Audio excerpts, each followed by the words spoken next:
આજે આપણે મસ્ત મજાની દેશી કઢી બનાવવાના છીએ।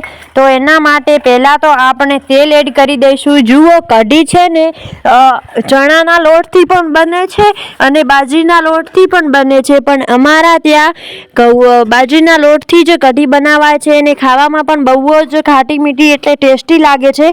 તો અહીંયા તેલ લીધું છે, કઢીમાં તેલ વધારે ના એડ કરીએ તો પણ ચાલશે। પછી આપણે અહીંયા લીલા મરચાઓ અને લસણની પેસ્ટને પણ તૈયાર કરી દીધી છે। જો તમારે સૂકા મરચાં ના નાખવા હોય તો પણ ચાલશે ને થોડાક નાખશો તો પણ ચાલશે, કેમ કે લીલા મરચાંથી સ્વાદ મસ્ત આવે છે। અહીંયા તેલ ગરમ થઈ ગયું છે, પણ પછી હું વિડીયો બનાવવાનું ભૂલી ગઈ હતી, મતલબ ભૂલી નથી, મારાથી ભૂલ થઈ ગઈ। હું કીધું વિડીયો ચાલુ હશે ને વિડીયો બંધ હતો, એટલે તેલ ગરમ થઈ ગયું એટલે આપણે લસણની પેસ્ટ અને લીલા મરચાંઓને ફ્રાય કરી દીધા હતા અને પછી એમાં પાણી એડ કરીને સૂકા મરચાઓ અને હળદરને પણ એડ કરી દીધી હતી। મસ્ત મજાનો તડકો બન્યો હતો, પણ આપણે વિડીયો તો ભૂલી ગયા હતા। પછી એક બાજુ આપણે છાશમાં ખાટી છાશ લેવાની, જેથી છાશ ફાટે નહીં, અને એમાં બાજરીનો થોડોક લોટ એડ કરીને તેને જે આપણે ગેસ ઉપર મૂક્યું હતું એમાં આપણે એડ કરી દેવાનું છે અને હલાવતા રહેવાનું છે। આ રીતે હલાવતા રહીશું તો જ્યાં સુધી છાશ ગરમ થશે ત્યારે પણ આપણી છાશ ફાટે નહીં અને એકદમ પરફેક્ટ કોમ્બિનેશનવાળી આપણી કઢી બનશે। કઢી તો આમ તો જો ચૂલા ઉપર બનાવીએ તો વધારે સારી લાગે, પણ આજે આપણે ગેસ ઉપર જ બનાવી હતી, એટલે જોવો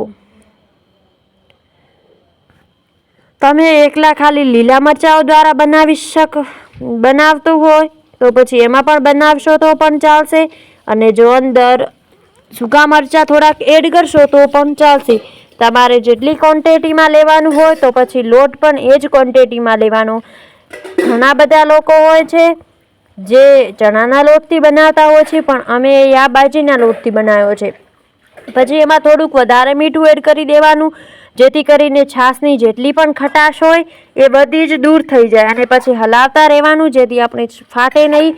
અને તમે થોડી વાર જોશો ને તો પછી થીક થવા લાગશે। આ જે કઢી છે એનો કલર પણ આવવા માંડશે અને તે થોડી જાડી થવા માંડશે, કેમ કે અંદર આટો હોય છે, એટલે આટો જ્યારે પાકે અને ફૂલે ને ત્યારે કઢીનો રંગ મસ્ત આવે। જોવો અહીંયા થોડીક ગરમ થઈ ગઈ છે અને પછી એમાંથી વરાળ નીકળવાની ચાલુ થઈ ગઈ છે, તો આપણી કઢી બનીને હવે તૈયાર થઈ જશે। જોવો કેટલી થીક થઈ ગઈ છે।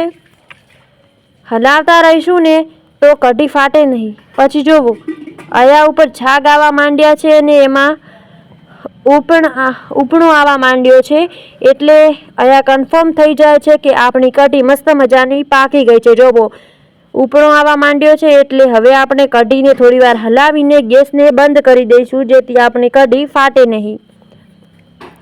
ઉકાળીએ તો સારું લાગે, પણ વધારે પણ નહીં ઉકાળવાનું। જોવો એટલું પ્રમાણમાં જ ઉકાળવાનું છે। આ ગેસને અમે બંધ કરી દીધો છે ને થોડીવાર હલાવ્યું છે, પણ કેટલી મસ્ત ખુશ્બુ આવતી હતી। આમાં તમે મીઠો લીમડો પણ એડ કરી શકો છો અને લીલા ધાણાને પણ એડ કરી શકો છો। જોવો પણ આપણે દેશી સ્ટાઇલથી બનાવી છે મસ્ત મજાની કઢી। તમે ચોખા સાથે પણ ખાઈ શકો છો, ભાત સાથે અને રોટલા સાથે પણ ખાઈ